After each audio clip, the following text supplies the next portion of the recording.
Sa ating latest satellite images, makikita po natin na yung bagyong Luis, narito po ito sa may silangang bahagi ng Bicol region. Ang huling lokasyon po dito as of 4 a.m.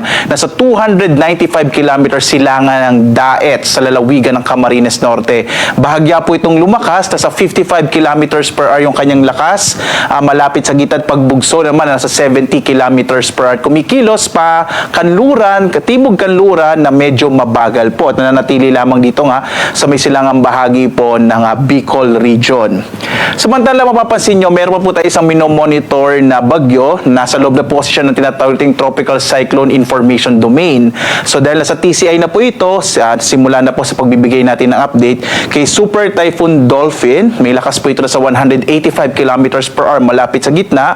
Pagbugso naman na sa 230 kilometers per hour. Base po sa pinakahuling datos natin, patuloy itong kikilos pa kanluran, hilagang kanluran at may posibilidad nga na ito ay dumaan dito sa may northern boundary ng PAR. Medyo may posibilidad po iyon pero sa ngayon medyo maliit pa naman. Kaya patuloy po nating i-monitor itong bagyong si Super Typhoon Dolphin. Samantala, makikita po natin dito sa ating bansa ngayon, ang nakakapekto ay ang bagyong Luis na magdadala po ng maulap na kalangitan sa malaking bahagi ng Luzon at Kabisayan. Habang sa may bahagi nga ng Mindanao ay generally fair weather po ngayong araw pero posible pa rin yung mga localized rain showers and thunderstorms.